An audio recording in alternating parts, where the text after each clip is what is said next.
Tonight, I want to talk about some breaking XRP news and an update on where we will go after this. The SEC's motion for an interlocutory appeal was denied. I apologize, I had to sound out that word, but I don't think I've ever actually said that out loud until now. So that means that the case now either ends up in a trial in April or it goes away. It also means that this order allowed the judge to explain parts of her original ruling even more, which then in turn makes that appeal that much harder for the SEC to win. It is a disaster for the agency. It's a disaster for the SEC, and it is an even larger disaster for Gary Gensler himself, because he's the one who has pushed the SEC to pursue these things over and over and over again, and he's had multiple lawyers and attorneys at the SEC complain about it, and he has had a lot of them actually pull off of these outright. Excuse me. So we've got it for more. It has the actual PDF here. So in his count, the SEC received an F. In fact, the judge shot down every one of their arguments and peppered the word fail 10 times into her 14-page ruling. So at this point, the SEC is just pissing off the courts. So here's a thread from Fred Rispoli. The win on July 13th is, of course, probably the more important one for all of us as actually XRP holders, but this is also important. The SEC is running out of options. So the TLDR of this order to me is footnote 6. The court further notes that in its summary judgment briefing, the SEC presented shifting and inconsistent arguments as to its legal theory about the other distributions. That was completely unnecessary for the judge to actually comment on, and it is only intended as another jab, which is, according to him, it is not out of her or it is out of her character, but just because they have continued to piss her off, it was probably justified. So next, the SEC may seek an emergency writ to the Second Circuit Court, but that will be denied. I think he says that just because it has a very low probability, and it would just waste a lot of taxpayer dollars at this point. But unfortunately, the SEC has shown time and time again that they do not care about us. They only care about who they represent, and they represent the interest of Wall Street, financial institutions, and I mean even a lot of politics all over the world as well.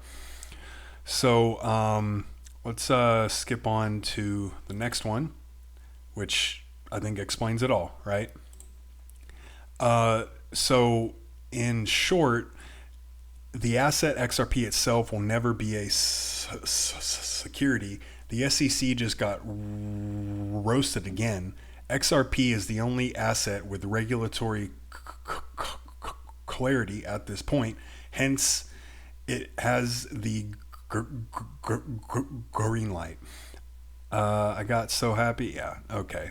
That's an advertisement, I would assume. So the court's July 13th ruling was and remains the law of the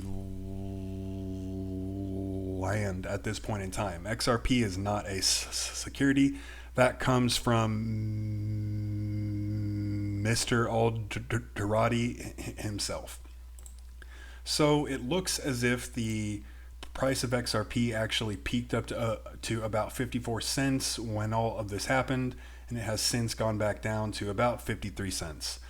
I wouldn't expect any major moves to happen until we find out more about what this means for XRP as we wait and see what the SEC actually does. If they announce that they won't pursue this anymore at all, then I would think that we might have an uptick in the actual price of XRP, because then that would effectively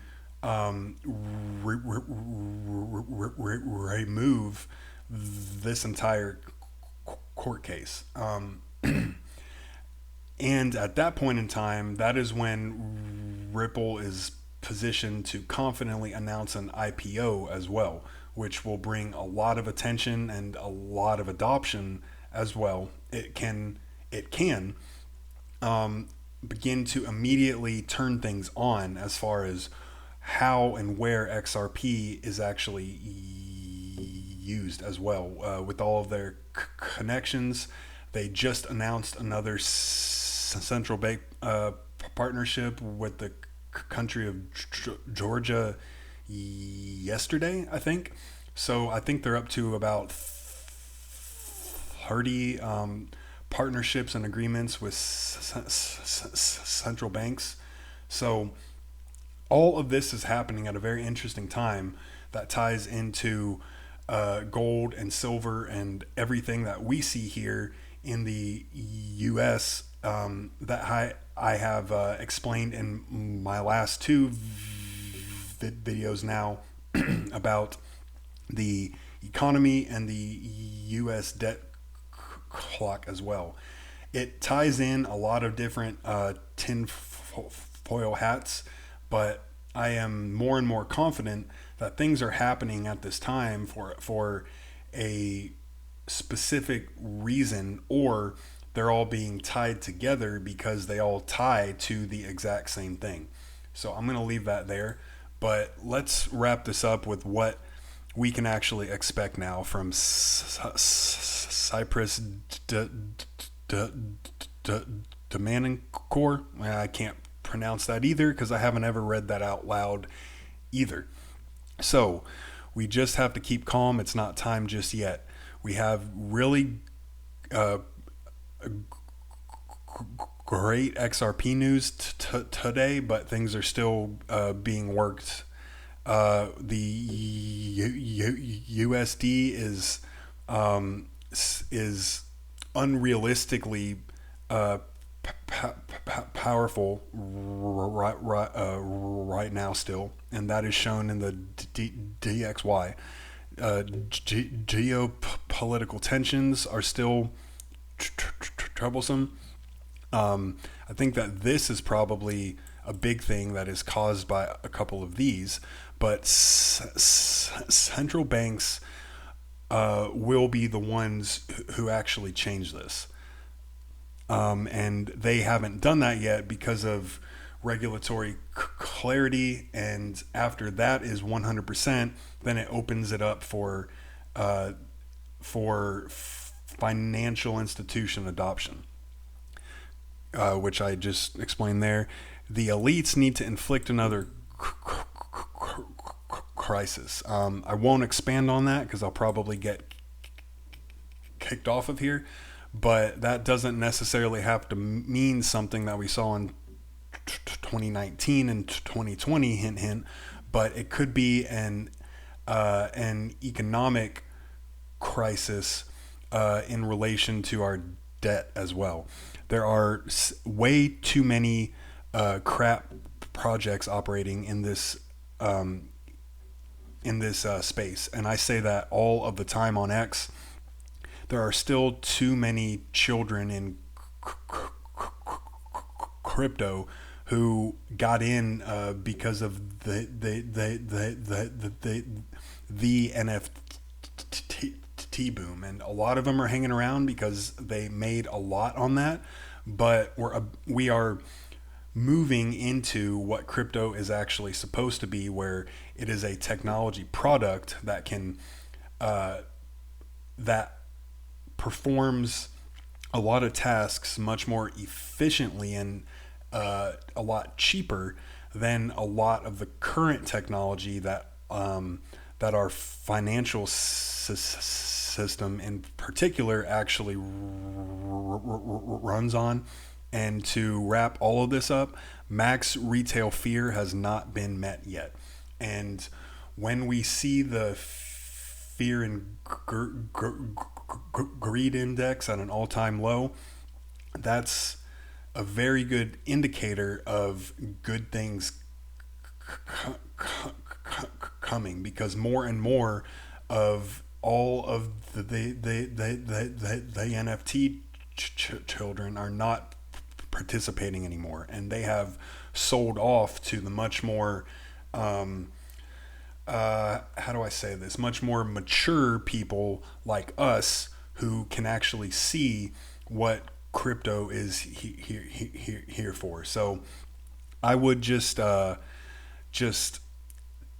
keep an eye out for announcements from Ripple and the SEC, because I think that will determine what happens next for not only for XRP, but for a lot of the projects in the utility crypto space, like XLM, XDC, HBAR, Quant. We have Algo as well. I can't forget Casper either. So I am really optimistic at this point. It's not happening overnight, but it could happen quicker. We only have to wait until a maximum of April at this point, and I know that has been moved time and time again, but it seems more and more plausible now.